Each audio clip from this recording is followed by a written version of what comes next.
अंतरिक्ष विज्ञान के क्षेत्र में एक के बाद एक माइलस्टोन स्थापित करते हुए आज इसरो वर्ल्ड की मोस्ट पॉपुलर स्पेस एजेंसी में से एक बन गई है। इसरो ने शायद इम्पॉसिबल नाम ही नहीं सुना और यही कारण है कि इसरो का सक्सेस रेट पूरी दुनिया में सबसे अच्छा माना जा सकता है।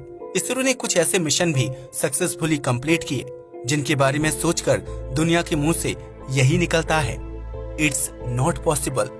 फिर चाहे मार्स पर पहले ही अटेम्प्ट में अपना ऑर्बिटर भेजना हो या फिर एक साथ 104 सैटेलाइट लॉन्च करना हो, भारत ने बड़ी ही आसानी से और बहुत ही कम खर्च में ये मिशन कंप्लीट किए हैं।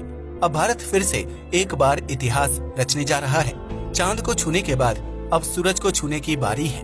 भारत जल्द ही सूरज के बारे में और ज्यादा करीब से स्टडी करने के लिए आदित्य L1 ऑब्जर्वेटरी को लॉन्च करने वाला है। इसे कब लॉन्च किया जाएगा इसके बारे में कोई आधिकारिक बयान नहीं आया है, लेकिन इसरो की तैयारियों को देखते हुए ये जरूर कहा जा सकता है कि इसे जल्दी ही लॉन्च कर दिया जाएगा।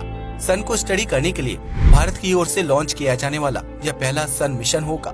यह स्पेसक्राफ्ट लॉन्च करने के करीब 4 महीने बाद सन के ऑर्बिट में पहुंचेगा। इसे ऐसे पॉइंट पर स्थापित किया जाएगा जहां पर ग्रहण का कोई प्रभाव नहीं होगा।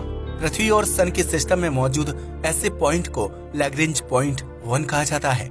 इस पॉइंट पर ग्रहण का प्रभाव नहीं पड़ने के कारण यहाँ से सन को स्टडी करना आसान होता है।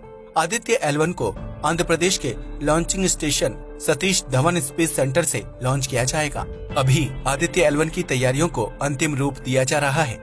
इससे बेंगलुरु के UR राव सैटेलाइट सेंटर में बनाया गया था। लॉन्चिंग के बाद इसे सबसे पहले तो लो अर्थ ऑर्बिट में भेजा जाएगा और उसके बाद इसे इलिप्टिकल ऑर्बिट यानी अंडाकार कक्षा में भेजा जाएगा। इसके बाद इसके ऑर्बिट को लगातार बढ़ाया जाएगा। इस तरह से लगातार ऑर्बिट को बढ़ाने की इस प्रक्रिया के कारण ही इसे सन तक पहुंचने में इतना ज्यादा वक्त लगने वाला है। ऑब्जर्वेटरी के ऑर्बिट को लगातार बढ़ाते हुए इससे पृथ्वी के ग्रेविटेशनल स्फीयर ऑफ इन्फ्लुएंस यानी SOI से बाहर निकाला जाएगा। इसके बाद इसे यहाँ से लैग्रेंज पॉइंट तक पहुँचाने की प्रोसेस शुरू की जाएगी। इसके लिए क्रूज फेज लॉन्च किया जाएगा, जिसके बाद ऑब्जर्वेटरी को सन के पास मौजूद लैग्रेंज 1 पॉइंट के हेलो ऑर्बिट में भेजा जाएगा। इस तरह से इसे पृथ्वी से करीब 15 लाख किलोमीटर दूर सन के पास भेज दिया जाएगा। पृथ्वी से सन के बीच की डिस्टेंस करीब 15 करोड़ किलोमीटर है और इससे पृथ्वी से सिर्फ 15 लाख किलोमीटर पर ही रखा जाएगा ताकि सन की भयंकर गर्मी के बावजूद भी सन को आसानी से स्टडी किया जा सके। अब आदित्य L1 किस तरह से काम करेगा इसे समझने की कोशिश करते हैं। आदित्य L1 ऑब्जर्वेटरी की हेल्प से सोलर एक्टिविटीज को करीब से समझने में आसानी होगी, तो वहीं सोलर एक्टिविटीज के कारण अंतरिक्ष के दूसरे ग्रहों और मौसम पर इसका क्या प्रभाव पड़ता है इसे भी बड़ी ही आसानी से समझा जा सकेगा, जिसकी हेल्प से पृथ्वी पर होने वाले कई प्राकृतिक घटनाओं को समझने में आसानी होगी। इस स्पेसक्राफ्ट में 7 पेलोड लगाए गए हैं जो अलग अलग एक्टिविटीज को स्टडी करेंगे।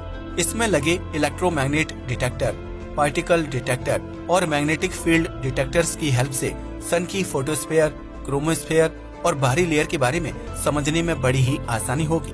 इसमें लगी 7 पेलोड में से 4 पेलोड हर समय सन की तरफ देखते रहेंगे और बाकी के 3 पेलोड इसके अपोजिट साइड में रहेंगे। ये 3 पेलोड लैग्रेंज 1 ऑर्बिट में पार्टिकल्स और सन फील्ड के बारे में स्टडी करने का काम करेंगे। इसी के साथ यह सोलर कोरोना और इसके हीटिंग मैकेनिज्म को भी स्टडी करेगा ताकि इससे यह समझा जा सके कि आखिरकार सूर्य से इतनी ज्यादा गर्मी किस कारण से जनरेट होती है और अरबों सालों से लगातार चली आ रही यह प्रोसेस किस तरह से ऑटो पायलट मोड पर काम कर रही है। अब सवाल ये आता है कि लैग्रेंज पॉइंट क्या होता है। दोस्तों, लैग्रेंज पॉइंट 2 विशालकाय ऑब्जेक्ट के बीच का एक ऐसा पॉइंट होता है जहां पर दोनों ही बॉडीज के द्वारा लगने वाला ग्रेविटेशनल फोर्स बराबर होता है, जिसके कारण इस पॉइंट पर मौजूद कोई भी ऑब्जेक्ट हर समय वहीं रहता है। इस पॉइंट पर दोनों बॉडीज से जनरेट होने वाला ग्रेविटेशनल फोर्स उतना ही होता है जितना दोनों बॉडीज के बीच किसी भी छोटे ऑब्जेक्ट को मूव करने के लिए आवश्यक है। यही कारण है कि इस पॉइंट पर स्थापित किए जाने वाले किसी भी ऑब्जेक्ट को दोनों बॉडीज के बीच मूव करने के लिए सेंट्रीपिटल फोर्स आसानी से मिलती रहती है, जिससे वह यहाँ पर स्टेबल बना रहता है। सौरमंडल में मौजूद प्लैनेट्स के साथ हर समय ग्रहण की स्थिति बनी ही रहती है, जिसके कारण सन पर अलग अलग प्लैनेट्स की छाया बनती रहती है। लेकिन लैग्रेंज पॉइंट एक ऐसा पॉइंट है जहाँ पर ग्रहण का कोई प्रभाव नहीं पड़ता और यही कारण है कि यहाँ पर जब आदित्य L1 ऑब्जर्वेटरी को प्लेस किया जाएगा तो वह बिना किसी रुकावट के हर समय सन को स्टडी करता रहेगा।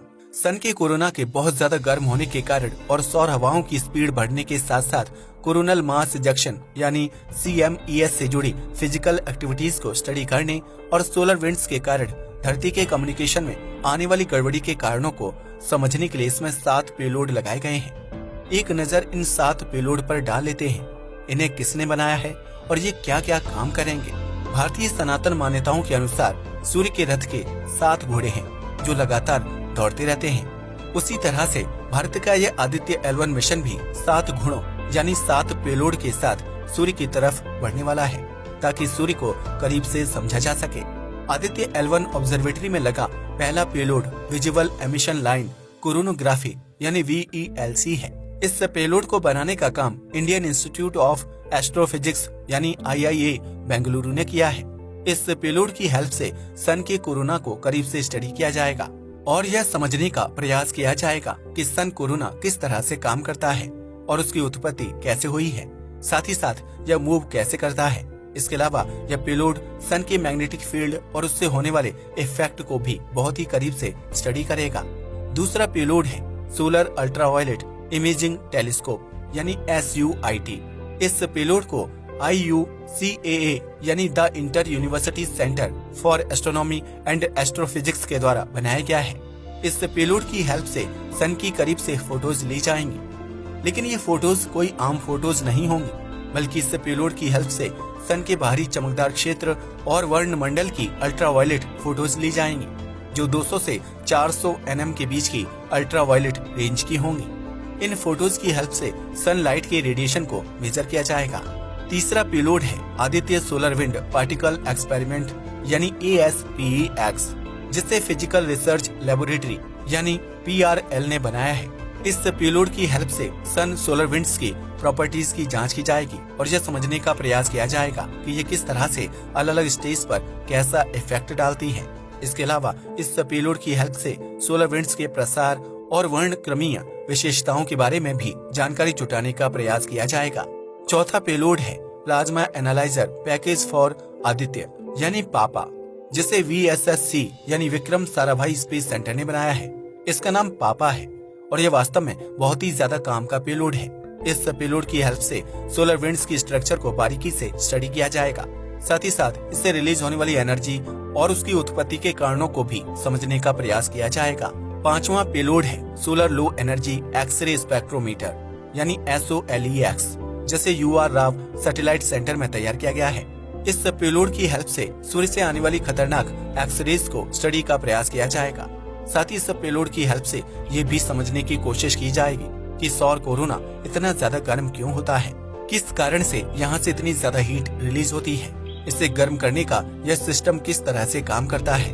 कुल मिलाकर ये कहा जा सकता है कि यह पेलोड सूर्य की एक्सरेज को स्टडी करने का काम करेगा।